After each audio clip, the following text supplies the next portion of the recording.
I'll just jump into it right there. I was going to introduce you, but literally doing something and failing is how you learn. And it's so funny because I teach my daughter that all the time. I started asking her now, like, what's something you did good today? What's something you enjoyed? What's something you liked? What's something you had fun? And then I'm like, what did you fail at today? And at first she didn't want to answer it. And I'm like, you want to hear what Dad failed at today? And so I listed like a few things that I failed at, you know, that I didn't do the best that I could or whatever. And so I start framing it for her. It's not that we failed, it's that we learned, Sloan. And now that we've learned, we can get better, right? We get to get better from what we learned. And so it's pretty cool, like driving home and having her in the back seat and being like, what'd you fail at? It's like, guess what Dad failed at today? You know, like, guess what Dad learned today? And because if we normalize it, then we don't have people, I think, because both of us are kind of in that perfectionistic mindset. And we don't have that scare. I know growing up and I know doing things, there was always this like, fuck, I don't know if I want to do that because if I'm not the best and it's not perfect, that's going to kind of suck, you know? But if we normalize failing in the right way, not that we should fail at everything, you know what I mean? But if we normalize it as a learning experience, I think that we can usher in quite a different generation that isn't scared to just try. Oh, I 100% agree. And I love that. I'm going to start that with my kids, actually. Because especially my oldest daughter, Rihanna, she's 12. She hates not being good at anything. And because she hates it so much, she'll either get super frustrated, cry, whatever, get upset if something's not going her way, especially the soccer field. She's a big soccer player. Or she just won't even try. And that... I don't know where that comes from in society, but you're right on with the perfectionist thing. Because I remember specifically, I think it was my senior year in high school. I was going to get some help at, they called it was like a study hall type of thing, where I was getting some homework help with math or whatever. And one of the teachers asked me, what is your biggest fear in life? I don't remember why, but I just remember she asked me one of the biggest fears in my life, and I immediately said failure. Now, I've changed that where I've had to overcome that, and I can't be the perfectionist, and because it's not realistic, especially for people like us who are always pushing ourselves. We'll drive ourselves crazy. Yeah. I mean, it prevented me for a long time in my life to start things. It prevented me from getting online. It prevented me from talk. I mean, it hindered me more than it helped me. You know, I think there's an aspect to it of like, all right, it's awesome to have part of that. You know, like, hey, I want things to be perfect, but they get to be perfect as we go along. It's what's T. Harv Eker say? I think he says, ready, fire, aim. That's his big thing, ready, fire, aim. So get ready, plan the best you can, fire, and then change course as you need to. And that's part of why that's why I've put out such not stellar clips for the podcast or not stellar audios for the podcast, because in a year from now, I want people that are in the position we were in or younger or whatever to look back and be like, damn, he got there from there. And yeah, man, we just started, you know, and I think that fear of failure, I can't tell you how many things I didn't start in my life because of that. And it's like, that's gotta fucking go, you know, and it wasn't until Sloan that I realized how bad it had to go, because I'm like, I don't want to impose my belief systems that aren't good ones on her. Yeah.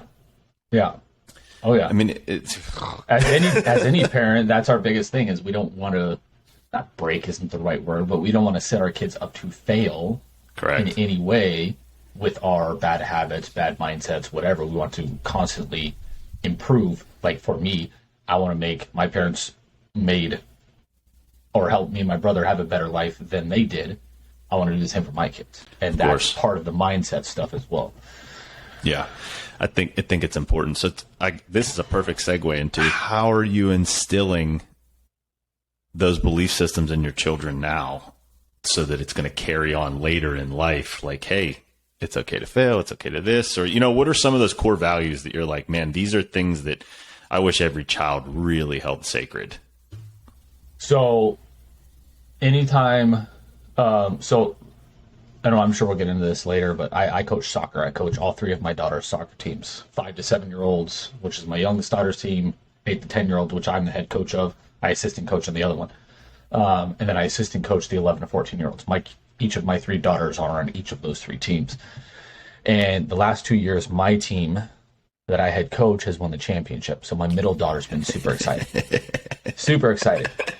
On that same exact day, though, my daughter's lost the championship game 2 seasons in a row on brutal referee calls or brutal, like, just missed calls and just stuff. And so what I've tried to talk to her about is, because she gets very upset when she loses or anything. When she gets that from me, I'm hyper competitive. I hate losing. But I never took it to It's the going to stage serve her where well later in life, though. Oh, it will. Yeah. If we can hone it, because now, again, she just doesn't even try at certain things. And I never took it that way with a competitiveness. It just always wanted to make me better. Same. So that's the kind of thing is I'm trying to instill in her is like, refs miss calls, refs make mistakes. You and the team shouldn't have been in that position because you're better than the other team. You shouldn't have been in that position where a referee's miscall or miscalls affected the game. Yep. So that's a big thing, is taking responsibility. And in that case, I preach to her constantly. If you want to get better and you want to win, you have to practice. She's 12 years old. She's getting to the age where these kids sometimes practice 2, 3, 4 hours a day, and you can tell. So you have to put in the effort. The second big thing is effort. You have to put in the effort. Absolutely. What did you say about the not being in that position to affect that? I think if you listen to any professional athlete, when you listen to the player talk, right, the fans are always like, oh my gosh, the blown call, the this, the that. The players never respond that way. They're like, well, we put ourselves in a position that one call and one play put us there. And I don't think you learn that unless you're in sports. I think that's why sports are so unbelievably important. And I agree. So I'm not sure I can coach my daughter in a sport. We will see. My daughter's 6, you know that. I'm already like, I know her very intimately. I know her limits. I know how to push her. I know how to guide her, to coach her, all of those types of things. Learning that for, 20 different kids and how they interact and what they do and not favoring your child, like those have to be real things that are going on when you're coaching her. Oh, it is. I can give you a ton of examples because my next season, which actually starts on Saturday, it will be my 15th or 16th season at End Zone Soccer as either an assistant coach or a head coach. And they do 3 seasons a year. So I've been there 6-ish years, something like 5, 6 years. And it's coaching my oldest a couple seasons ago, because me and my buddies are so good at what we do. And I don't say that arrogantly, but we're great coaches. Parents when you win the championship over and over again, it's what happens. Kids love us. We get more requests every single season than we can have on the team, every single season. So a couple seasons ago, it was so drastic that me and my buddy decided to split. We had 2 separate 8 to 10-year-old teams, and my daughter was on my team because she's my daughter, and most of her friends were left on the other team. And after 2 seasons, we were not good at that point. Not good. Like, we were getting killed almost every game. My daughter was not having fun. She was getting frustrated. She was crying on the field sometimes. She was not engaged. She was not putting in effort. And I finally, after talking with her a bunch, I told her 2 things. You have to put in effort, or I'm going to yank you off the field. And I did. I yanked her off the field twice during that season. Oof. Because out here, I'm not your dad. I'm your coach. And I tell that to all of my kids, even the 5-year-old. I tell that. Out here, I'm not dad. Out here, I'm your coach. Yeah. And I've got to treat you the same way I treat everybody else. Yeah. I have to. And then I told her after that, I was like, I cannot be your head coach anymore. Because it was just, me and her are very alike when it comes to the competitiveness. Mm-hmm. And she didn't want to listen to dad. Yep.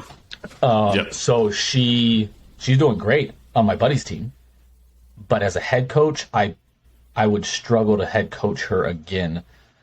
Although I am talking about it for her middle school soccer team because they're looking for a middle school soccer coach. But yeah, that's how I kind of deal with those situations. is, or have dealt with those situations in the past, the non-favoritism. And I can go into more details about some of the kids, and we had a fight one time, and it's insane. Yeah. I'm not ready for that part of life yet. She's still having fun and playing sports and going to horse camp and all that stuff. That's one thing I haven't put her in yet. I think sports are massively valuable. I hope she plays tons of them. She loves to try everything. She loves to play. She wants to do all of these things. I believe we start children in these hyper aggressive programs so early. Like we expect our 8-year-old to be pre-qualifying for the U.S. Olympic team and practicing 12 hours a day. Listen, they're fucking 8, man. Let them play 9, 10. That's how they develop their skills. 9, 10 different sports. Go into this one, move into that one. I mean, I've talked about it on here before. Sloan, I think we've probably talked about it separately, but Sloan was in dance. And within a week of being in dance, they were like, we got an email. Hey, we want her to go up to this, advanced dance class, blah, blah, blah, all this stuff. And I'm like, delete. She's fucking 5. Like, no, we're not going there. You know what I mean? Yeah.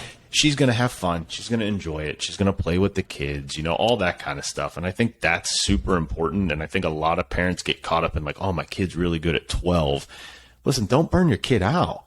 Kobe Bryant was infamous for playing all kinds. He talked about that. Like, pick up basketball all the time, not year-round sports. I think kids need off seasons.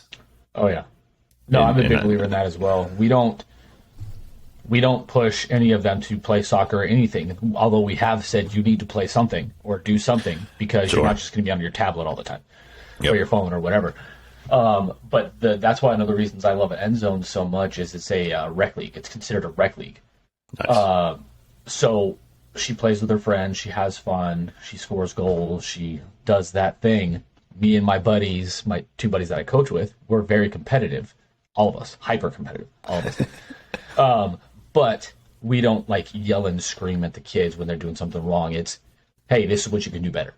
It's to make them better. It's to make them have more fun. It's to put them in the right position. So when they do get to like 14, and I've had this conversation with my oldest, when you get to about 14, if you still want to continue playing, because she's good enough to do competitive soccer, the travel soccer. We've already had that conversation for like 3 years now. Since she was like 9 or 10, she's good enough to do it.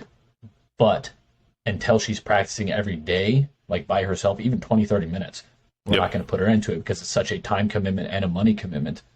And I don't want to burn her out, like you said, because I played baseball. Baseball was my best sport growing up. I would be out there for hours just pounding the baseball on the wall. But I played all sports, but it was my best. And by the age of 12, I didn't want to play it anymore. I don't even watch baseball anymore. Yep. I can't. Like baseball, like it's so boring to me now that I literally can't even watch it. And it was my best sport. Yeah. Because it's just go, go, go, go, go. My one buddy, Tommy John, he wrote a whole book about this. I can't remember the name of the book, but if people look up Tommy John, he wrote a whole book about like how youth sports has become a multi-billion, almost $1 trillion industry now. It's like you can't necessarily even trust that these people know what they're doing or have the kid's best interest at heart or any of those kinds of things anymore. I mean, it's just a money generating machine. So you got to be very careful. Just like you get burnout, your kids can get burnout, if you do the same thing over and over again. I mean, there's plenty. How many dads are out there right now where they struggle just to get to the gym 5 days a week after work? That's a perfect example of burnout. Your kid's the same way. And most dads don't even get to the gym 1 day a week. Right. Right. So, let alone the dads who are doing 5 days plus the kids, plus the wife, plus the job, plus everything else that we as dads deal with that most other people don't know about because we can't have anybody to share with. Right. Which is part of why part of why I started this, because I started realizing, I mean, this again. I mean, for anybody who doesn't know, Jason and I are good friends, but it doesn't seem in this current climate that there's a safe place for dads to be like, listen, it's fucking hard. I have a kid and I want to spend time with my kid, but I also have to go to work because I need to bring in money for the family. I also want to spend time with my wife because that's important to me. I also have a hobby. Maybe I like to golf or hunt and I want to do that too. I also want to go to the gym and take care of my body because I want to do that too. How all that pieces together, we only have so much energy in the day. And to see on Instagram a lot of these people pushing one way or another or grind it out or just do this, those aren't practical answers. on how to navigate and manage it. And the ebb and flow, I think, is the biggest part. Like, for instance, you just had a very stressful 2 months with business. And so it's okay to have open conversation and let some of those things lag a little bit behind, because we're trying to crest this hill. And when dad gets crested over this hill, then things can slowly start to dynamically change. Just my opinion on that. But I mean, if you want to talk about how you navigated the last 2 months, I'd love to hear it, because it was brutal for you. Yeah. So what happened was I have been working to acquire businesses for about 18 months now, pretty much full time, other than some small consulting jobs. Had a deal on a trucking company, buy 23 trucks for $8.85 million. Had investors ready to go, had financing and lending ready to go. Everything was assured by all lending partners. The deal was going through. Even on the day of closing, which I was in person in Arkansas for, signed the paperwork with my lawyer and the seller's lawyer. Literally signed it to close the deal. Like signing on a house, once you sign the paperwork, the deal's done. So the deal was essentially done. I get on a flight about 30 minutes later, because I was on a tight schedule. Get off the plane, and 2.5 hours later in Tampa, the money hadn't showed up from my main lending partner. Hadn't showed up, still hasn't shown up. So I had to deal with that. I had to deal with the seller, like, what is going on? What happened? Because it was nothing I did. It was something with the bank. They were trying to, I don't want to get technical here, because it's, frankly, that part of it's boring. But they did a IPO in a Singaporean company, and they did some options on it, and they transferred money from multiple different countries overseas. So the banks were worried about some of the sources of funds, essentially. So I had to situate what legally we could do or needed to do. I had to worry about the investors, because I had to put about $200,000 of their capital up to secure the deal. So I had to worry about losing investor funds. I had to worry about, we had closed the deal. So essentially, in my mind, me and my wife's mind, we were done. We were millionaires, essentially, because we would have been paper millionaires. Sure. Because we'd owned the stock, and we wouldn't have been, we wouldn't have the cash yet, but we would have been millionaires. We would have been set.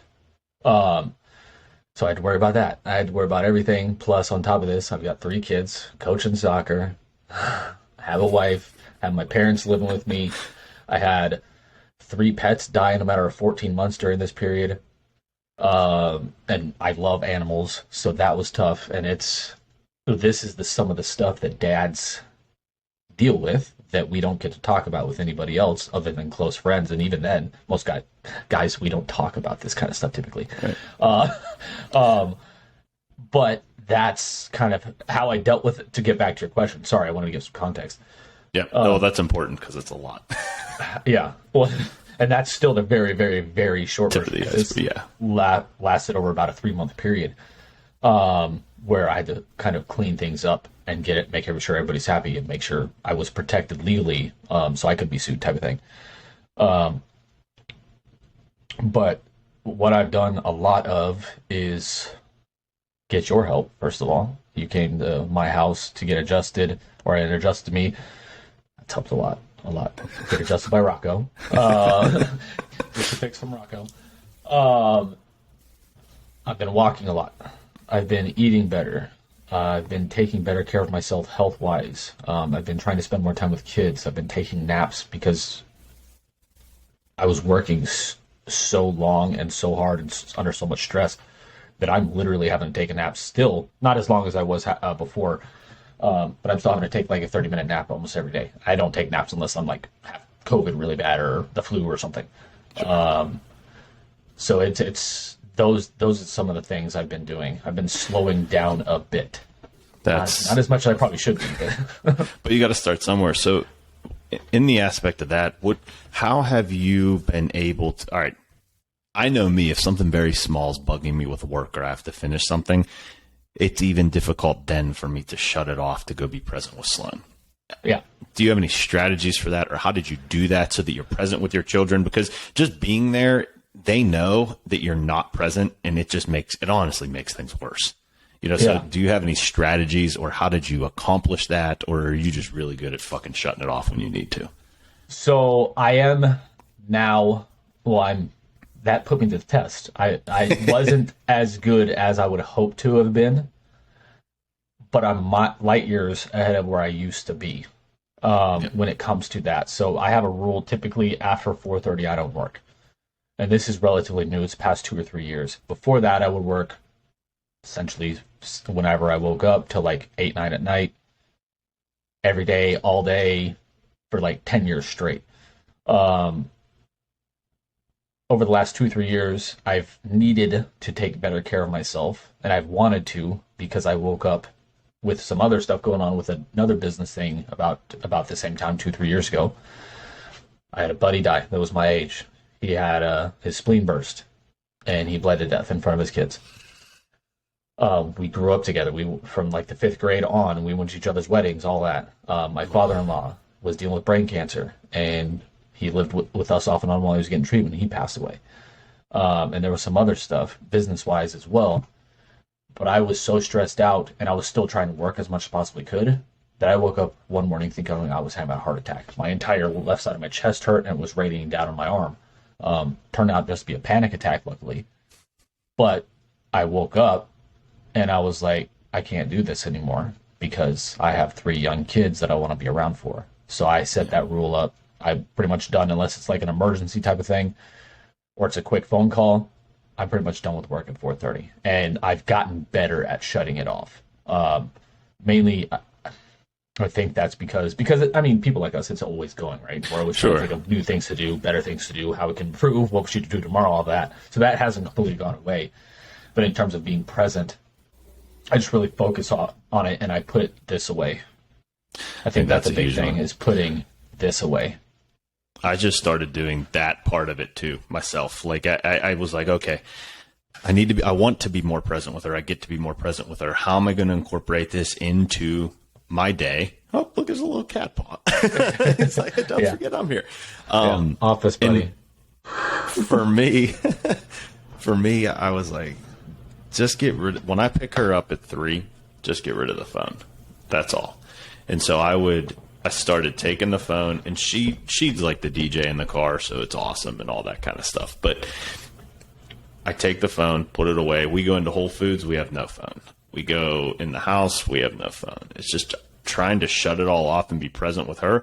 And having a schedule, I found has helped me a lot. I used to kind of have an erratic schedule because I didn't want to be scheduled. I kind of fucking hate being told where to go. Even when I tell myself where to go, I'm like, but I was like, okay, time to be a lot more diligent and a lot more scheduled. And this is when it gets turned off, or this is when I'm not going to do these things.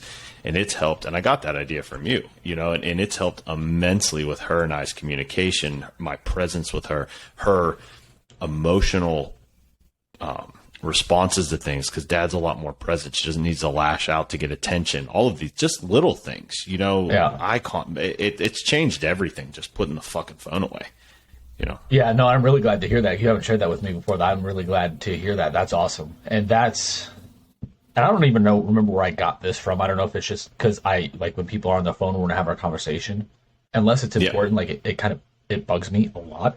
Yeah. Like, dude, just, we're talking here. Just kind of pay attention to me. So I don't even remember where I got it from, but that's like, and another thing that we've been doing lately is I've been making my kids go on walks with me to get out of the house, to get away from the tablets, to get away from the phones, to get some exercise. Cause I walk almost every day, for exercise. So spend some time with the kids, get them on their scooters, get them outside playing, running around, going on walks with, and we have a puppy as well now. So taking him on the walks and chasing him around and all that. And that's another thing I've been doing lately, is to spend more time with them, because they're in school. My 2 oldest are in school like yours, 8 hours a day. Next year, my youngest, she's in VPK, what they call it here in Florida, voluntary pre-kindergarten. It's a free state program, which is pretty awesome. Yeah, it's pretty awesome. People might hate Florida, but we got some shit right. Dude, that we moved here from South Dakota, and they didn't have anything. We were like, what is that? Like, you have to pay for it? Like, we're not paying for preschool. Like, we can just teach her. And they're like, no, it's free for everybody. I was like, oh, Yeah, it's that's awesome. VPK is awesome. But next year, And if she's in we school sent her for half to, day now. sorry, go ahead. Oh my, no, my bad. She's in school half day now. Next year, she's gonna be in school full time. She's gonna be in kindergarten. So they're already gonna be in school 8-9 hours a day. So we have to maximize the time we do have before and after school with the kids. And that I take my kids to school pretty much every day, unless I have something urgent going on or I'm like deathly ill. Like the last time I had COVID, I didn't want to be around them. So my wife or my mom took them to school. Other than that, I take my kids to school every day. So we have that alone time, 15, 20 minutes alone time as well. Do you have any cool morning rituals that you do with them on the way to school? Not really, because it's me, my 2 daughters, and my youngest niece that I take to school every day. And I tell them, have a good day, love you, before they get out of the car, all of them. Have a great day. And I've started to tell them, make it a great day, because they are all to the point where they don't like school. I was like, you guys you're not even, my oldest is in middle school, but she's only in 6th grade. My other 2 are in elementary school. I was like, you guys need to figure this out. You're in it for the long haul. Or you're going to be miserable for like the next 10 years. Yeah. Yeah. I mean, you literally get to choose how you perceive everything. You know, it's, last night we had a little accident in the bed, and I just like ripped all the covers off, put a really fuzzy fleece blanket on, and then put the big comforter over top of it. And she, like, we get back into bed, and she goes, well, at least it's just super cozy. And I'm like, you know, you're like, it's like 3 a.m. I'm like, I love you see the positive in everything, because it is a lot more cozy right now. You know, like, it was like, all right, whatever, we're gonna roll with it. It was so it's cool to see what we teach them bleed into every aspect of their life, and making it as awesome as possible. However we go about the day. Have you had to navigate? I think those little moments are huge. Sorry to cut you off, but I think those little moments are huge. Because, especially in that situation, because my youngest had an accident the other night too. And I could have gotten mad. I could have gotten angry. I could have gotten frustrated. I was like, okay, go on the toilet, clean yourself up. I'll help you clean up a little bit. Just got her bed sheets and a couple blankets so we could wash everything for the next day, put her back in the bed. She gave me a big hug, said, night, Daddy, love you. But she gave me a big smile, which I noticed as well, because if I would have been upset, or if I would have been yelling at her, screaming, why are you having an accident, blah, blah, blah, blah, blah, I woke up, blah, blah, stop waking up, all that, she would have been very upset. She probably would have been crying. Yep. She probably would have remembered that. And I think those little moments where we choose how to talk to our kids and interact with them, especially when they're not doing something, not bad, but something they know they shouldn't be doing, or if they would have gotten up faster, they wouldn't have done. Right. Shows them that it's not a big deal. Like, going back to the failure thing, it's not a failure. It's a learning experience. Go to the bathroom before you go to the bed. Instead of saying you went to the bathroom, telling me you went to the bathroom, actually go to the bathroom before you go to bed. You know, and I learned how to respond in that situation, because I had other times where I got frustrated and was like, this is not okay, this is unacceptable, whatever. And I'm like, wait a second, that doesn't feel good. You know, so I don't want dads out there to think that I responded the right way every single time. Because there was 3 or 4 times I didn't respond the right way. And it wasn't until I saw her reaction that I learned, this is not how to get this to stop. This is not how to change this. This is actually making it worse. This is making her nervous system more stressed. This is actually going to this gives a higher probability that it's going to happen again. And I don't want those systems, or I don't want her to feel that way. And so once I changed that, a whole lot changed. It's like, all right, no problem, baby girl, come on, wake up, you know, like do this, change it. And I was like, boom, and it's nice and smooth. And you can tell, just like you said, when she smiled at you, it's like, oh, I can trust dad. I can be vulnerable around dad. I can have an accident around dad. I can do whatever. And dad's there to help me, not scold me and discipline me all the time. I think that's huge. Yeah.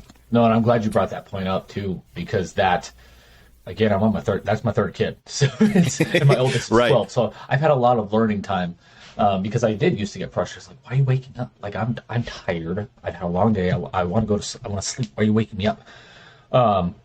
Often they can't help it. She also gets night terrors where she wakes up and she's like literally doesn't even remember the next day that she was screaming, Yeah. like literally screaming and bawling. She doesn't remember it.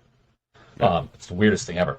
Um, but that's taken a long time to learn these kind of things. And the main thing that you said that I learned from too is like, I didn't like how I reacted to that. It made me feel gross, kind of. It made me sad because I saw their faces when I was upset and I just out of frustration. And I was taking it out on them, and that's not fair because they didn't mean to do it. So, Yep.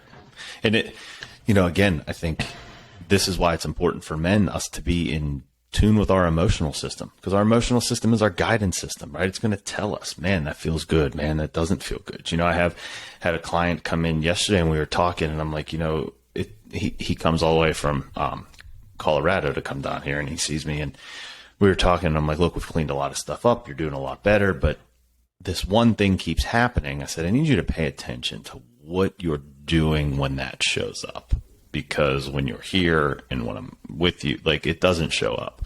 And so then we analyze like where it came from, right? That emotion. I'm like, listen, your system's telling you that's not safe. It's not good. Be aware of this. I want this to change, whatever.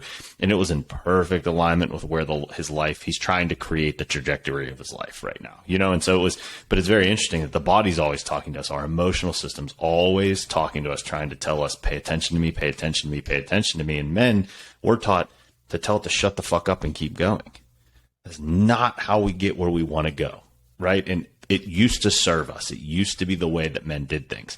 And it's okay. Sometimes you do, right? Sometimes, like, look, when you had all that shit happening, you needed to tell the stress and the anxiety and the depression and all that, shut the fuck up. I'm going to finish these next 3 months because this is what I have to do. That's okay.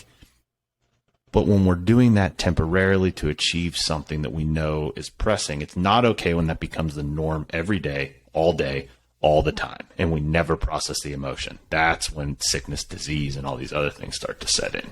That's when we become disconnected from the wife and the kids and all this stuff. And that's the part that weighs on us. And that's why I think it's so important we have, one, people we can talk to that can relate to, two, tools and strategies to learn how to navigate our nervous system and understand that our emotions are normal, but we're in control of them, and we can dictate and decide how and where these go. So I think that's huge. And we're going to chat at some point about, next time I'm up there taking care of you, I'm going to take care of your daughter, because that's a nervous system response, and I can get her to stop doing those nightmares. that's awesome because it's the weirdest thing. Like, she will literally like be screaming like to where everybody in the entire house on both floors can hear her. Yeah, and she doesn't remember anything. Yeah, that's tension on the nervous system. That's overstimulated nervous system. I'll fix her next time I'm there. Awesome. It'll be beautiful. Sleep like a baby. Awesome.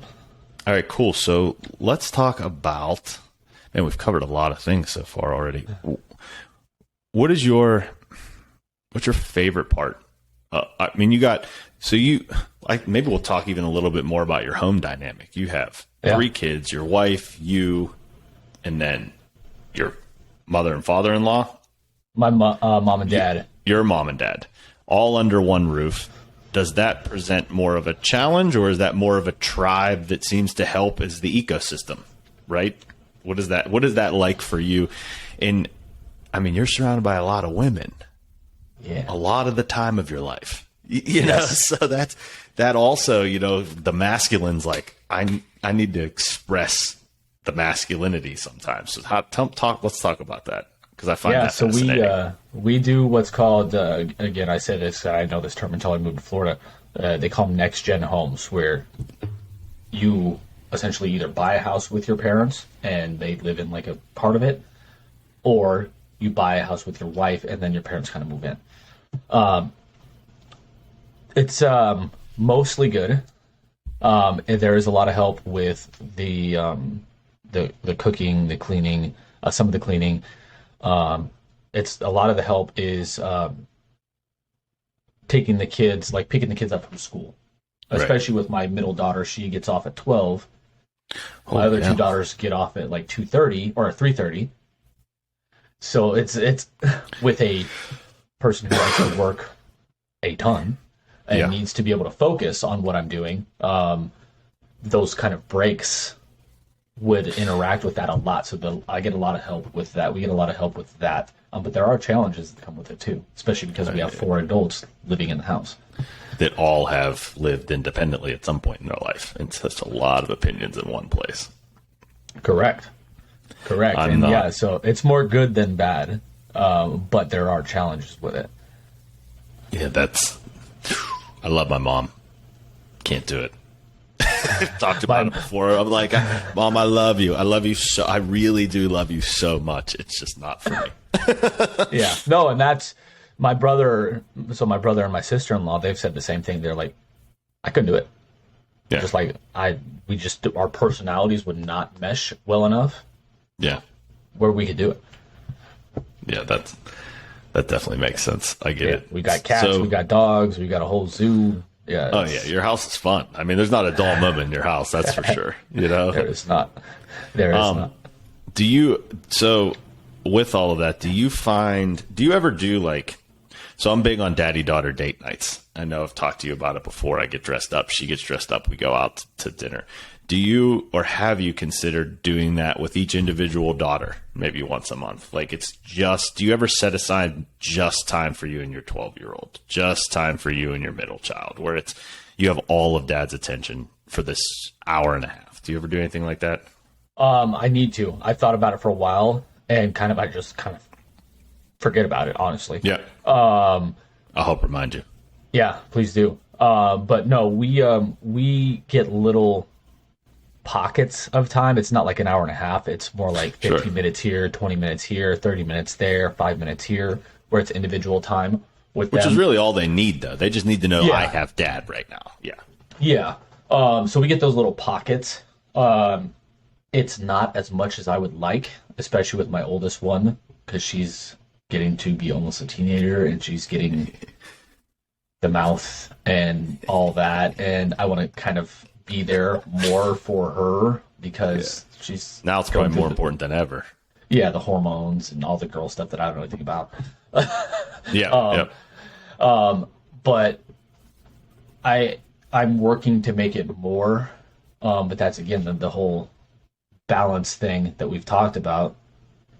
Got work, got wife, got 2 other daughters, got the pets, got the parents, got the soccer, and it's a struggle. It's a constant struggle of trying to figure out the allocation of time, where I should put my time and where I want to put my time. It's a constant rebalancing. Yeah, I have one. I only want to have one because I've thought about those things. Like again, this is another thing I don't think people talk about. Everybody that has multiple kids is like, oh, have a bunch of kids. I'm like, I'm on to your tricks. You want me to have a bunch of kids so that I'm as stressed out as you are.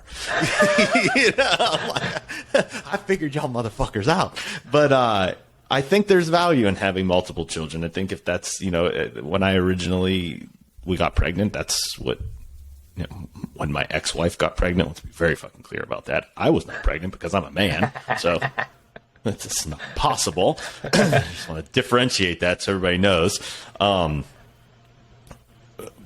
after we had Sloan, I was like, I don't want any more. I want to give, and that was a conscious decision on my end. I want to give everything I have to her. Everything. And if that means sacrificing some growth in business right now, if that means sacrificing certain aspects going out because I want to go home, like all of these things, like alone time with, people, I'm going to commit to that for this child. And I knew that if I had more children, like now later in life, I don't believe I would give them everything I gave Sloan and committed that way. And I thought then I would do them a disservice and that would frustrate me.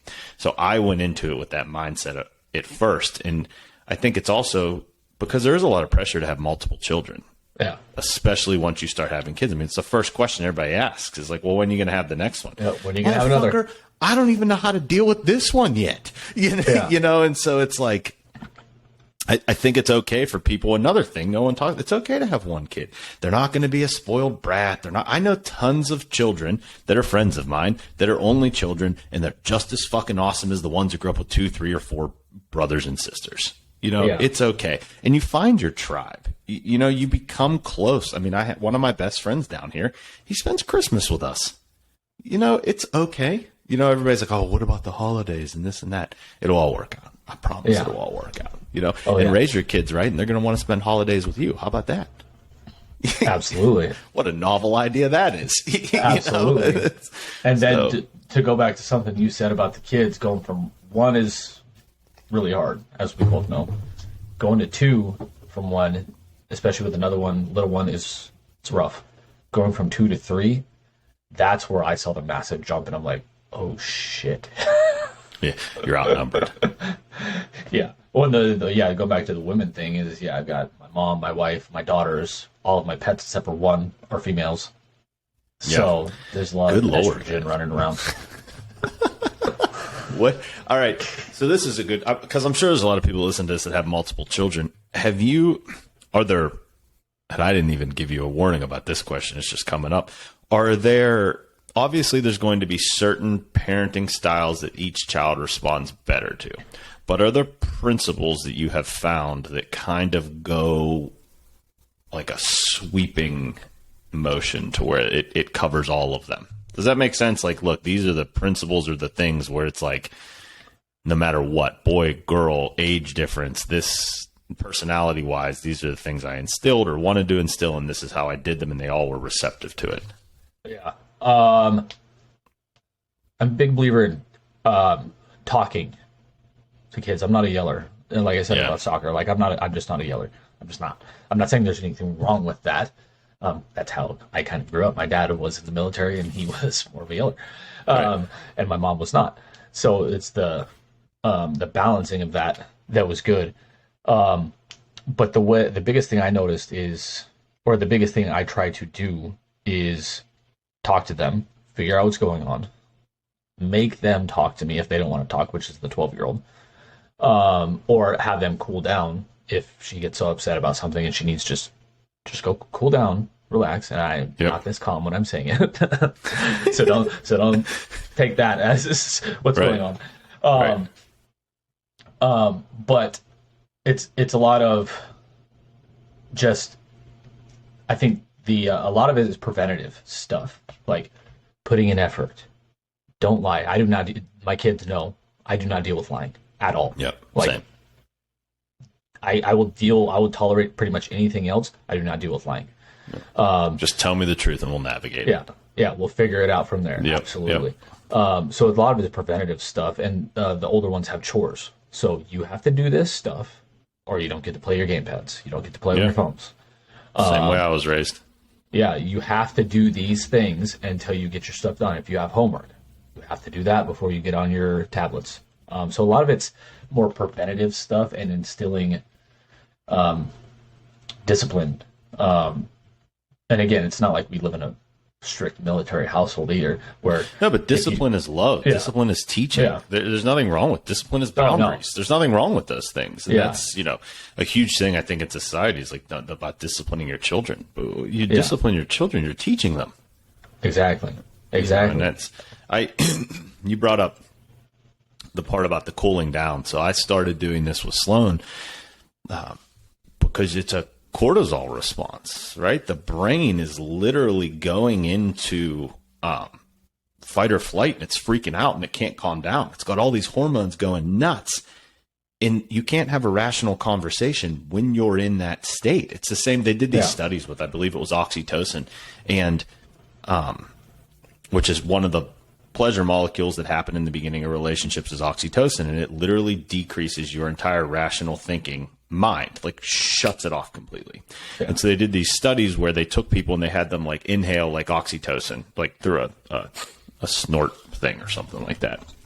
And then they presented them with this scenario, and I might butcher the scenario, but you'll get the gist of it, right? I'm not I don't sit there and read. I'm not a neuroscientist that remembered the research paper, but I understand the point of it. And so they had them go do like a business deal where like I gave you money and you either then gave me back the money, or you paid me back with interest, or you didn't and you kept it and you spend it and did all these other things. And so the normal fear response in the brain would be, if I gave you $1,000 and you took it and didn't give it to me, the next time you asked for money for me, I'm not gonna give you $1,000. The fear responses in the brain are going to light up, and I'm going to protect myself, and all these things are going to happen. Yeah. When they did the shot of oxytocin in the brain, the fear response center shut off completely. Wow. So you had no logical, rational thinking, no basis for anything, no fear. So in relationships at the beginning, we have a lot of this oxytocin flowing around. This is why, girls date idiots and guys date idiots and, all these kinds of things, because they literally can't think. So then you add, the cortisol and all these other things on top of that that's happening in the brain. Just in an adult conversation where we know we shouldn't act this way, we can't regulate it. We're completely overtaken by the hormones in that moment. So imagine a child growing up. So I'm like, okay, I need to take 5, 10, 15, 20 minutes away from whatever we're talking about and allow us to calm down, allow the systems to regulate and drop out, do anything but think about what we were just thinking about. So last night was a perfect example with Sloan. She was not paying attention. We were trying to go to bed. She wasn't listening. I needed to have a serious conversation with her about something that happened, and she kept redirecting. And I was like, Sloan, you're redirecting, and it's not okay. Like, we don't redirect. We look at each other in the eyes, and we handle the situation. You're not in trouble. I'm not mad. We just need to come to a common understanding about what's going on. And I actually was prepared for this, so I was in I was in this state. I was talking to her like this, and she kept redirecting. Then she asked me what redirecting means, because I realized she doesn't know what redirecting means. So then I explained redirecting to her, and she got it. She got what was happening, and she kept doing it. And I was like, okay, son, you've chosen not to participate. Emotions are really high. I'm not going to lay with you and listen to the meditation in this current moment, because I'm not going to choose to participate in this behavior. I'm going to take 5 or 10 minutes away. You'll calm down. I'll calm down. Do whatever you need to do. Play with your toys. I'm going to go in the other room, and then I'm going to come back, and then we'll do the meditation together. I was in the other room 8 minutes maybe. And I'm just like, I just had a feeling. I'm like, she's good. I walked back in, completely different child. No more redirecting. Finished the conversation with ease. She was in her normal, cheerful self. We listened to the meditation. We cuddled. She went right to bed. All of that because I gave her the space to allow the hormones to drop. Right? I didn't keep pushing and pushing and pushing and pushing. You're married. If you and your wife are in a disagreement and you keep pushing, does it ever work? Ever? Has it ever Every worked? single time.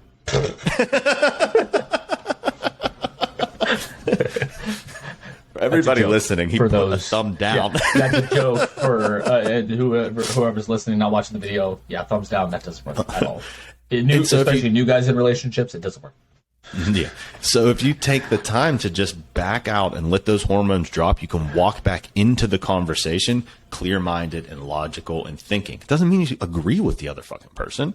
It doesn't mean that any of those things happen, but I was able to then make eye contact. She made eye contact with me the whole time. Didn't break eye contact. Didn't redirect at all. Because the redirection was her literally trying to balance her hormones. It was her trying to get this uncomfortable nervous system feeling that was too stressed out right now, trying to unwind all that tension, right? And so it was a normal response to a healthy child trying to express its innate inborn emotions. It's beautiful if you learn to navigate these situations like that. But so that's kind of my personal experience with that. I think it's fascinating. I 100% agree that the cool down periods are optimal, and they work in pretty much every situation, whether you're dealing with adults or kids or whatever. One other thing that I thought of when you were talking there, that I do is, I'm not a yeller. I don't believe in that kind of leadership, and I view parenting as leadership. Yeah. Oh, that's good. Yeah. I show them. So they eventually will grow up and want to get married probably. And I want to show them this is how you're supposed to act. And it's not just with like this kind of stuff. It's if you see something wrong that you can fix it. If you see some garbage on the floor, pick it up. Even if it's not yours, throw it in the garbage. Who cares if it's not yours? Just pick it up. Yep. Starts by you doing it, which is the best part. Exactly. So I show them a lot of that stuff. If the yard needs to be raked up, I rake up the yard. I just go out there and do it. Yep. If the dishes need to be done, do the dishes. Just do something to make the situation better or take care of it, even if it's not your problem. It's funny because my daughter goes around, she picks up stuff. Like we were roller skating down the avenue all the way to the acai bowl place the other day. And I got to tell you about that. Okay, don't let me forget that story because that's going to be that's super relevant. But we're coming back and she saw like a little bolt on the ground. So like she passed it, went back, picked it up, threw it in the trash can, and all that stuff. And I was like, man, I know she gets that from me because I'm always picking up stuff and throwing it away. And about 2 weeks before that, I was walking in to get my haircut, and there was this bag, and it was like kind of tumbling back and forth, this little plastic bag. And I bent over and picked it up, and there was a lady standing outside, and she was like, a ton of people have walked past that bag, and you're the only one to pick it up. And I was like, well, you know, and I threw it in the garbage. And I started thinking, I'm like, how long have you been watching the bag? And you didn't pick up the bag. I realized what you said to me was a compliment, but why was the bag still floating around like that? You know? Yeah. But it's cool to see, like, my daughter. She does it everywhere I go, just like you said. And it's just do the right thing. Yeah. But you're going to love this story. So we've talked I don't know if we've talked a lot, but I know that you and I have definitely talked about how we want to create win-win scenarios. I know that you've read T. Harv Eker's stuff where it's like, you know, wealthy and rich people think, how can I have both, not either or? So I'm always trying to teach her, how can you have both? How can you have both? So a lot of times it's both with a snack or it's with something that's happening. But we went to piano. We got back from piano, and I had told her, she was like, I want to roller skate because we're learning how to roller skate. And then she's like, but I want an acai bowl. I'm like, okay, baby girl, we have enough time to either roller skate outside and play around, or we have enough time to go get the acai bowl, but you need to choose one because we don't have enough time to do both. And she's like, okay, I'm going to roller skate. And I'm like, okay. And it didn't even cross my mind to think, how can you have both, right? Because I'm still imprinting this upon myself, but I've been imprinting it a lot on her since she was younger. So she puts her roller skates on. We're outside for like a minute or two roller skating, and she stops and she's like, wait, Dad, I have an idea. And I was like, what? And she was like, let's do both. Why don't we roller skate to the acai bowl place? Because we usually walk there. And I'm like, well, she fucking got me because I have to say yes now. Like this is she entrapment here. You know? She used the principles that I've taught her. She came to a conclusion. She now figured out how that she can absolutely have both in the time frame, doing all the things. And I was so proud of her for figuring that out. Like, because it's her background operating system isn't I can have this or that. It's how can I have both? And so we roller skated all the way down. We got the acai bowls. We roller skated all the way back. And I was like, oh my God, it feels so good when those principles that you've instilled in them just come out of nowhere. Yeah. You know? No, that's really cool. That is a really cool story. Thanks for sharing that. Yeah. So that was fun. I was like, oh man, this is good.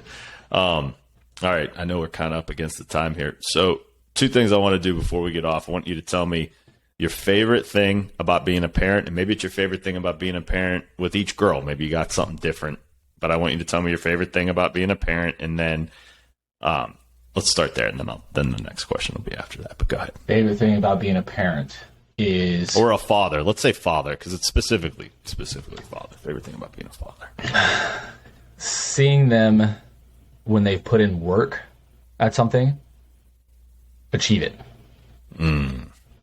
Like specifically the soccer stuff, or getting a good grade on a test that we've been working really hard on, or learning something, and then they're like, and you can see that they get it, or you can see that they're happy.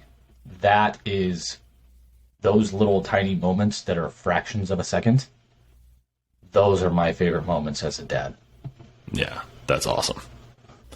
That feels good because it's almost like you feel like you're a part of that success. Like you feel, because you felt that before. You feel like what it's like to win, or feel like what it's like for all the hard work to come together. So it's like you almost get the dopamine response too. Oh, absolutely. And I told this to my buddies after we won the first championship, because that was my first as a head coach. So I've won as an assistant coach, but it was my first as a head coach. And it was awesome. But I told, but afterwards, there's a picture of me holding my middle daughter with her with a gigantic smile, and she's like resting her head on my chest. And you give speeches to each of the kid and tell them how proud of them you are. It's something specific they did good that season, all that kind of stuff. I like that. That's good. Yeah. No, I'm a fan of winning and losing, and I'm also a fan of reinforcing that. That's good. Yeah, that's awesome. Yeah. No, that's one of my favorite things at the end of every season, because you do it at the end of every season, whether you win or lose. Beautiful. But that moment is like etched in my brain where she's just so happy that we won. After an entire 6-7 game season, she's just so happy we won. And those little tiny moments are and that's why I coach too. Those moments, seeing on the other kids' faces. Yeah, that's awesome. That's awesome. I love it. All right. I want to transition, if you're comfortable with this. I'd like to transition into, we start kind of working together professionally a little bit, and then you're dealing with a lot of health issues. I would like, if you're comfortable with it, to talk about all those health issues, talk about me visiting one time and what happened. And I think that, if you're comfortable with it, I'd like for you to kind of give your testimonial about what happened after you started under care and all that kind of stuff. Yeah, absolutely. I have no problem with that. So I've dealt with severe dizziness issues, not vertigo. I get that question every single time that I talk about this. Or general dizziness, and I'll get into why that's general in a second, since I was 17. I'm 36 now, so 19 years. Actually, no, I turned 37 this year, so 20 years this year. They don't know why. I think it's partially related to concussions that I had playing football growing up. I had 8 to 10 minor concussions growing up, and some of them were the worst kind, the back-to-back. Like, literally, when I say back-to-back, like, I would go back in, and either the next day or the next play, I would get dinged again. Welcome to our generation. Yeah, exactly. Rub some dirt on it or take some Tylenol and just get back in there. I still haven't gotten a diagnosis to this day. I have, over the years, had to do occupational therapy exercises to retrain my balance center, which was literally like torture. Because at my worst, I could not do anything other than lay around and watch TV for like 3 years. When I was in my late teens, early 20s, I was just so dizzy I couldn't do anything. Slowly got back from there, but still, it's mostly under control now. But I still have days where I have massive headaches, massive dizziness, and I'm being treated now. I said headaches. They're actually vertiginous migraines. I get Botox, 32 Botox injections in my face, sides of my head, all the way down my neck, into my shoulders, every 3 months to alleviate the pain from the migraines and the dizziness. If you have a tattoo, it's worse than getting a tattoo. It hurts really bad, but I have to do it every 3 months or I feel terrible. Along with some other medications and other stuff I've done as well. But when I saw you, I have had, when was that, about a year ago, the first time I saw you? 9 months ago, something like that? Somewhere between 6 and 9 months, I think. Something like that. 6 and 9 months ago. I've had maybe 4 headaches, migraines the entire time since then. My focus has been a ton better. I've been happier. I've had more energy because some of the medication I'm on is it's a venlafaxine. I don't know if I need to say this or not, but it's a antidepressant. It's not for depression per se. It's because the doctor years ago, one of the doctors I saw, one of the neurologists, said I had an imbalance in my norepinephrine and serotonin. I said, does that mean I'm crazy? He said, no. And I said, honestly, doc, I don't care. As long as it works, I don't care. But you were in pretty dire straits when I first met you. I mean, that was brutal. I was struggling. And part of that medication is it makes you tired, really tired. Yeah. So I'm less tired, more energy, happier, able to be more present with my kids and at work. I'm able to focus for better and for longer periods of time. Sorry, my cat keeps jumping on my lap right now. It's helped literally transform my life because, again, I am very active with my kids. I want to be able to do stuff with my kids. I want to be able to be active with them, not just be around. I want to be active with them because I like activity. Yeah, being dizzy all the time does not help with that. No, and there were, again, it was when we first met. I don't remember how bad it was, but I was struggling, and it's essentially got an adjustment or several adjustments. Yeah, and that first day. And it's been enormously better. Like, I can't even explain to you in numbers how much better it's been since then. Even with the stress of the business stuff. I can't imagine how bad I would have been off without that first adjustment while dealing with that business. I literally can't even imagine how awful I would have felt. Yeah.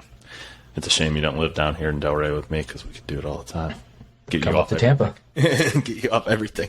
But no, that's good. I'm glad you shared that. I think, what did you tell me? You saw like 300 doctors before me that none of them helped you. I mean, you literally tried everything but what I told you. And Yeah, it no, was I've seen other chiropractors. I've seen occupational therapists, physical therapists. I don't know how many dozens or hundreds of doctors. Literally every single one of the doctors, except for like 3, hasn't helped at all. Yeah. Literally none. Like 0 help, improvement, 0. They either thought I was crazy, like literally treated me like I was crazy. The first 2 neurologists I saw literally treated me like I was crazy when I was 19 years old. 19-year-old kid went from running track, hanging out with kids full time, to not be able to do anything, and they treated me like I was crazy. Yeah.